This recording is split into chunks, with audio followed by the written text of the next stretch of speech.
Wonka to the Shermanator from American Pie. Cold start. These are celebrities who work normal jobs now, beginning with Hayden Christensen, who gave up his fame as a Hollywood actor to return to the world of Hey, check this out.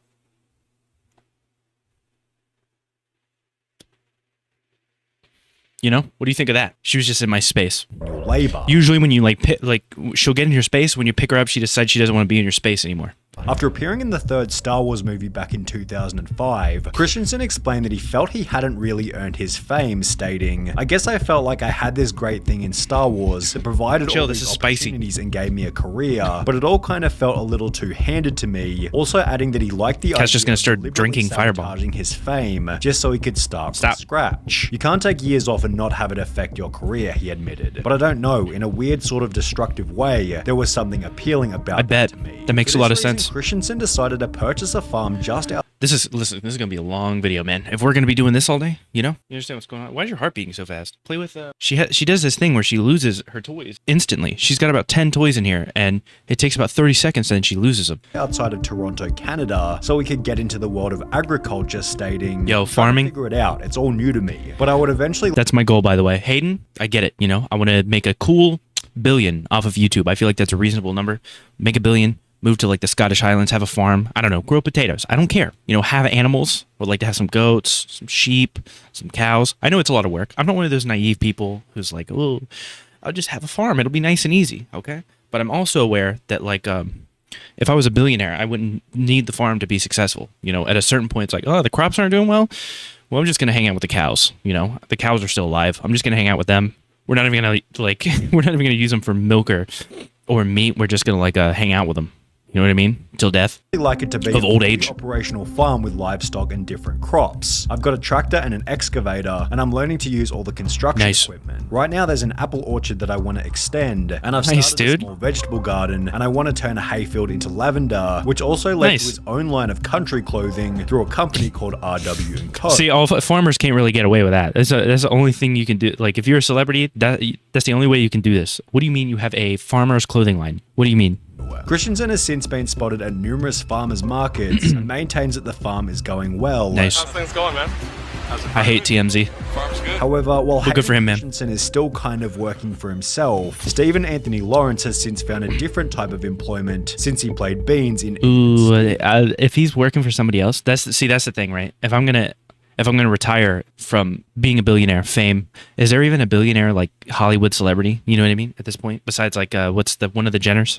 She made $1 billion off of her cheap little makeup. That's not even good. That's just what I've heard. Okay, guys, I follow the makeup drama. You know what I mean? Not really. I just heard it was bad, which is funny because she's the first Hollywood female billionaire, and her makeup apparently sucks. It's all a scam. But what are we talking about?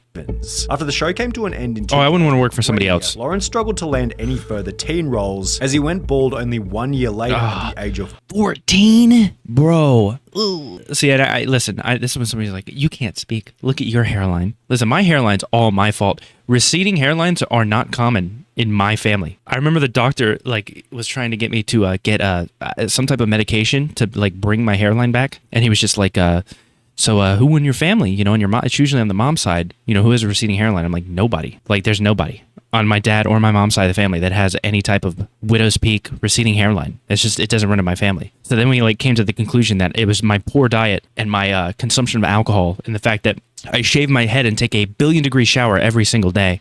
I don't really take good care of my scalp. You know what I mean? But I also just don't care. That's one of the comments that always makes me laugh whenever I see it, is somebody who's like, "Oh, I'm gonna say something about his hairline and get to me," and I'm like, "Bro, if you only knew." It's amazing that I don't shave every 3 days. Just go bald. The bald dudes have representation these days, bro. You got The Rock out there, Dave Bautista. Just get jacked and be bald, man. I've been a spokesperson for dudes just shaving their head for a long time. 14, stating in a Vice interview, "I mean, it sucks, but you come to terms with it." During the same interview, Lawrence explained that both of his I mean, that's rough, but he looks exactly like he did. There's no way this dude can't get roles. Parents were then diagnosed teen roles. With cancer, making it even more difficult for him to return to acting, having stated, "You're being a caregiver, you've got to be there to change diapers, and you can't do that my God. on auditions." I hope he's doing it right. It just wouldn't work. After both of his parents tragically passed away, Lawrence returned to the workforce as a part-time actor alongside another interesting job. A wig, maybe. Yo, I don't understand. Listen, I feel very bad. Everything that's happened to him, very rough. I do want to say though, why don't these dudes just shave the sides? I feel like he would look like shave the sides and get jacked. You know, be a shorter Jason Statham. Santa's little helper at the Sun Valley Shopping Center. Fans have been flocking to the mall to get their own selfie with Beans, and he seems to be having a good time with it. That's if good, Instagram man. Captions are to be believed, he's making dreams come true, which is certainly more than that mall Santa can say. Beans explained in the Vice interview that he took the role to honor his father, stating, "Dad was really into Christmas. Oh my God, dude. Griswold guy. So this was kind of my way to feel close This to is just the holidays and do something cool for people." He literally deserves $100 billion. I'm sorry, man. However, it was Danny Lloyd from The Shining who decided that the world of media just wasn't for him. Apart from 2 other minor appearances, The Shining became Danny's only major role on the big screen, and considering he was only 6 years old at the time, he'd returned to school like any other person. I'm glad I was in The Shining. It just wasn't something that panned out, and I decided to go back to being a regular kid in school. I worked at the local Walmart. I also worked on a hog farm. Oh my God. And working with the hogs. A Hollywood life probably wouldn't have been for me anyway. Nice. In a different interview, Danny explained that he used these farm jobs to pay his way through university, which ultimately led to the full-time he works now. Yo, there's just something about balding. You know, you just don't want to be in Hollywood at a young age. At a high school, Lloyd learned fast that being the kid from The Shining was not a fact he needed to share with pupils looking for chinks in his authority. It was disruptive in class, so that's when I began to really play it down. Were the kids waggling their fingers hissing red rum? He laughs good-naturedly, yes, very occasionally, but enough for me to know I had to downplay it. As a teacher, you're supposed to be in control, which has got to be an outlook shared by I don't even know who this is. Who also Carrie pushed Henn? Hollywood to work in education. After playing the character education? in 19 Dude, hey, as somebody that's worked in education, the most rewarding thing is when we end up doing investigations to catch pedophiles, because it's just so rewarding to catch a pedophile, man. It's just, oh my God. I didn't know. You knew. It's one of the most rewarding things you can do. However, everything else in regards to the United States education system is depressing. As a matter of fact, it's depressing just how many pedos you run into. And this is where somebody says something about, it's that LGBT. Actually, it's a lot of just old straight dudes.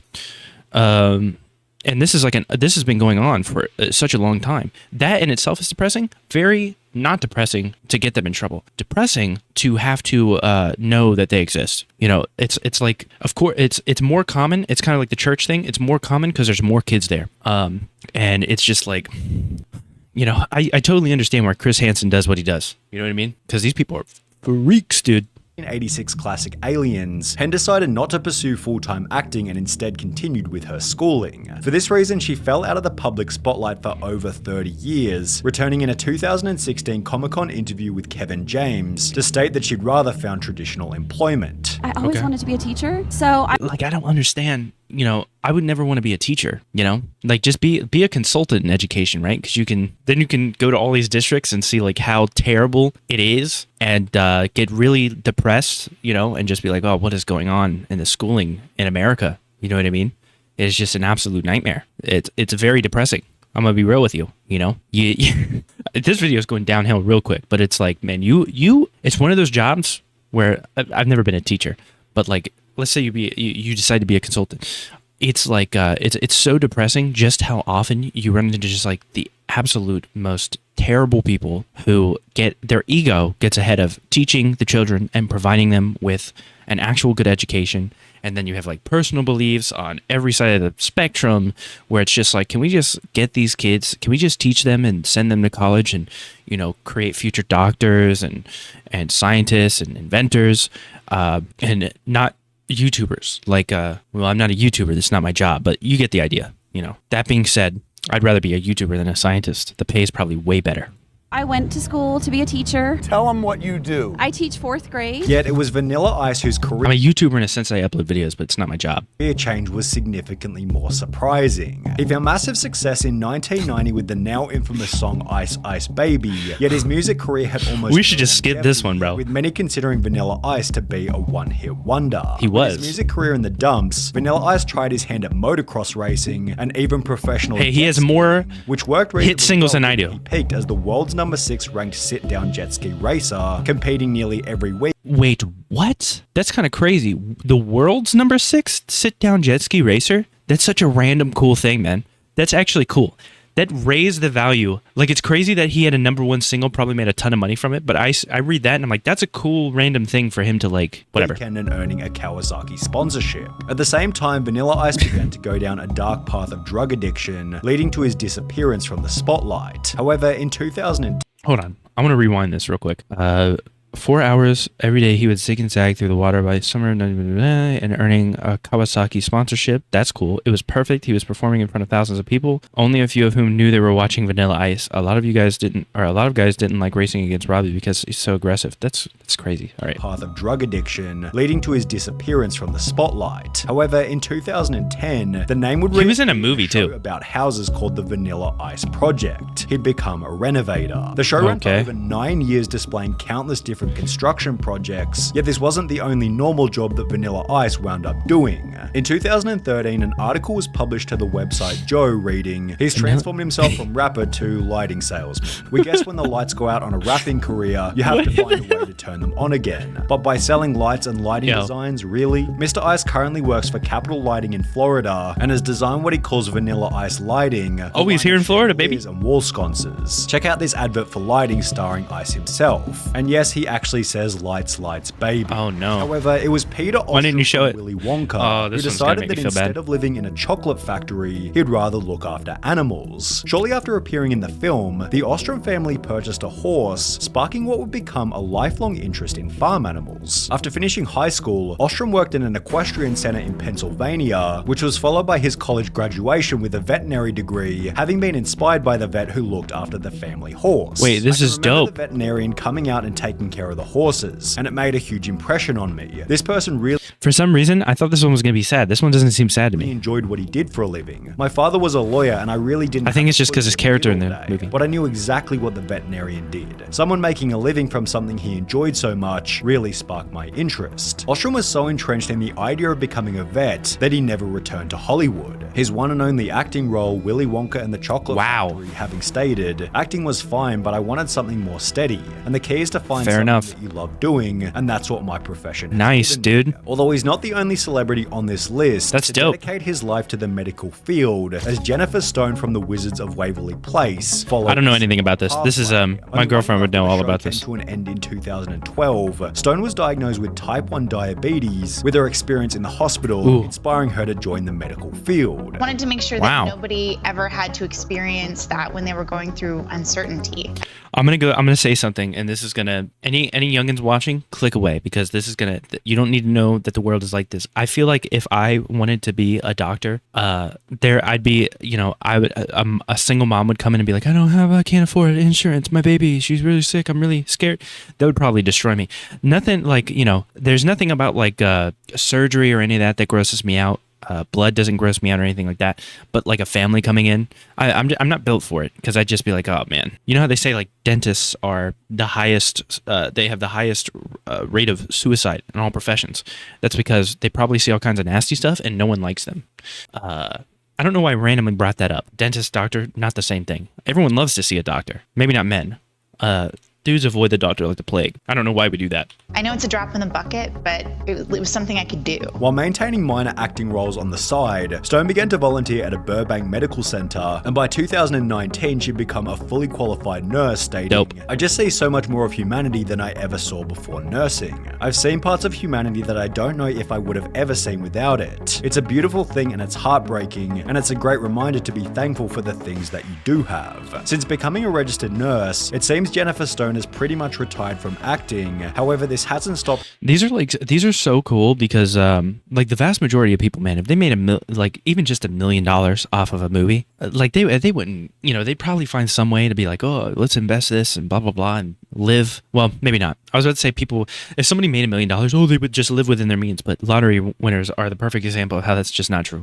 From being recognized by some of her patients. And I had a lot of patients that are like, why are you here? Like, what are you doing being a nurse? But I would have no clue. What happened to the Shermanator? Oh no. Pie. Well, according to IMDb, real name Chris Owen continued to land role after role following the iconic performance. Yet on the 28th of September 2000, he kind of looks like it has been cold. A post was made to Reddit reading, at a sushi restaurant in Santa Monica, the Shermanator was my waiter. These ones where it's like they run into an ex-actor who's a waiter now, this one hurts me physically. I don't know why. Approximately 1 year later, additional photos were sent to the Radar website, with the sender stating it was kind of funny watching the Shermanator serve at a sushi restaurant. It was also sort of sad to see how quickly and easily an actor can fall from fame. No one in the restaurant even seemed to recognize him. When interviewed by the Daily News 3 years later, Owen stated, "Life doesn't always go the way you planned. I love acting and this job lets me stay in the fight. I get recognized a lot," he says. "I walk up to the table and see the look in their eyes. People get excited and it feels good. I like connecting with people for that brief moment in time," although in December 2018, it seemed that someone recognized that he'd need a long-term career path, as he made a post to his Instagram stating that he joined a property company called Compass. That's his following post. Oh,